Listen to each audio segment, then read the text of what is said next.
Hello friend, কেমন আছো তোমরা সবাই? আশা করি তোমরা সবাই ভালো আছো, কিন্তু এই গরমে আমি একটু ভালো নেই। তাও দেখো উঠতে উঠতে বেরিয়ে পড়েছে। গরমে বাড়ি থেকে বেরোতে ইচ্ছা করে না, কিন্তু মনটা মানে কোথায়? ঘোরার কথা বললে তো আমি অন্তত এক পায়ে আছি। তো এখানে দেখো রাস্তা পুরো ফাঁকা। আজ আমি পুরো নিশ্চিত আজকে আমার বকা খেতেই হবে। আর এটা কি তোমরা জানো? এটা হচ্ছে আমার দিদি। তো ও আমাকে প্রত্যেকবারই বলে একটু আগিয়ে আয়, আর আমি আগিয়ে যাই না। তোমরাই বলো এই গরমে কি সম্ভব হেঁটে হেঁটে অতটা দূর যাওয়া? দিন আমরা চলে আসলাম এটিএম থেকে টাকা তুলে দিদি এখানে একটু নকশা মেনে নিল। তারপর আমরা একটু যাব জুয়েলারি দোকানে। জুয়েলারি দোকানে আমার একটা দরকার ছিল না। আমার দিদি বলছে যাচ্ছিস যখন এক প্যাকেট মিষ্টি কিনে নিয়ে আসিস। আমাদের জুয়েলারি দোকানের সমস্ত কাজ কমপ্লিট হয়ে গেছে, আর এখানে ম্যাডাম দেখো ওনার কর্তার জন্য গোলাপ কিনতে ব্যস্ত। তো যাই হোক, গোলাপ কেনা হয়ে গেছে। এখন আমরা ওভারব্রিজ দিয়ে স্টেশনে যাচ্ছি।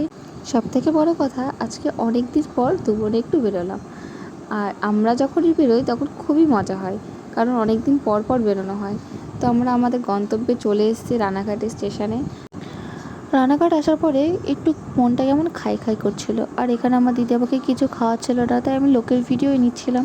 আর এই দেখো সেই সুন্দরী যাকে আমরা নিতে রানাঘাটে এসেছি এই গরমে।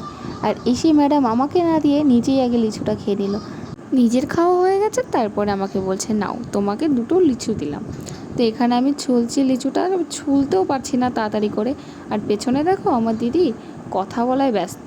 তারপরে যাই হোক, আমার নকশা করে লিচু খাওয়াটা ও আবার ভিডিও করছিল। আমিও নকশা করে একটু রিভিউ দিয়ে দিলাম, খুব ভালো। তো এখানে আমরা ট্রেনে করে আবার চলে যাচ্ছি আরেকটা বোনের বাড়িতে যাব। আর এখানে দেখো আমার দিদি খুব পেছন লাগছিল এই যে ইনার বাড়িতে, মানে একদম চুমু যাকে বলে। আর এই দিদিটার কোনো কথাই হবে না, খুব ভালো, খুবই ভালো। আর আজকে আমরা ফার্স্ট টাইম এদের বাড়িতে আসলাম। আর এখানে দেখো সুন্দরী বসে বসে কোল্ড ড্রিঙ্কস খাচ্ছে আর ড্যান্স করছে। তো আমরা এখানে ছোট্ট করে খুব মজা করছিলাম। তো যাই হোক, মজা করে সবাইকে টাটা গুড বাই বলে আমরা বেরিয়ে গেছি। প্রায় 8:30 বেজে গেছে।